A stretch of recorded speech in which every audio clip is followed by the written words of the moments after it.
sir. Honorable Speaker, sir, and the House. Today, on 28th of August, in the Parliament, I, being the leader of the Treasury bench, want to oppose a bill that is put forward in the House, which is, in the opinion of the House, generation gap is hindering the holistic development of the children.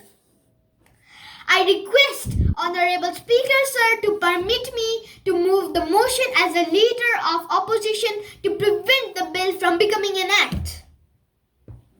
You are permitted. Thank you, sir. Honorable Speaker, sir, I believe you all have heard this before. The children now love luxury. They have bad manners, disregard for authority. They show disrespect for elders and love gossip in place of activity. Have you ever heard that? Socrates said this 2,400 years ago. I will allow you few seconds to think on what I just said. In the opinion of the House, generation gap is hindering the holistic development of the children, and I am here today to speak against the motion.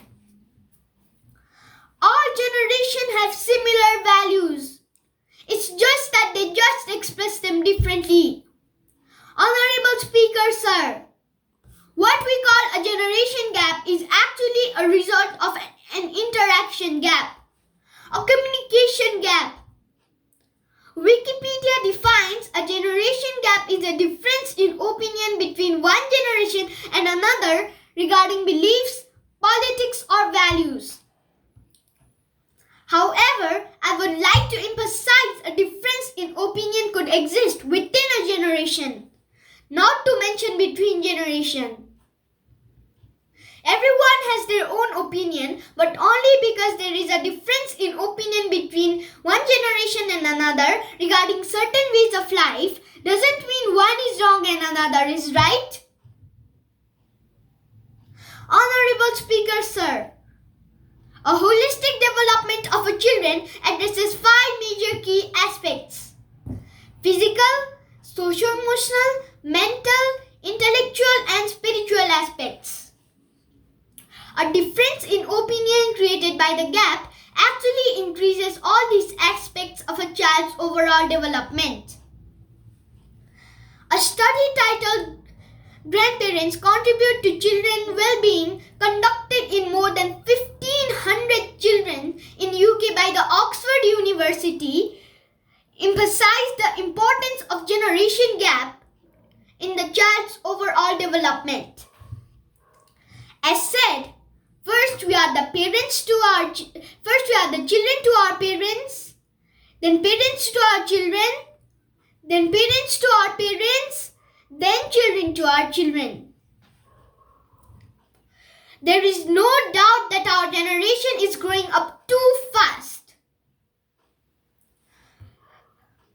Honorable Speaker, sir, what we are seeing right now is not a generation gap, but is a generation break created by a very fast speed of technological development.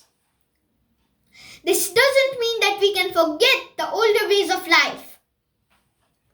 I'm sure that my opposition will try their best to tell us why generation gap is hindering the holistic development of our children, which you already know is not true. Thank you. After listening to all the arguments that was put forward in the House by the members of opposition of the Treasury bench, I, as a leader of Treasury bench, finally request you once again to disapprove the bill and stop it from becoming an act. Because I fear, Honorable Speaker, sir, this is completely against the parliamentary norms, and this is against the motion. This is against the moral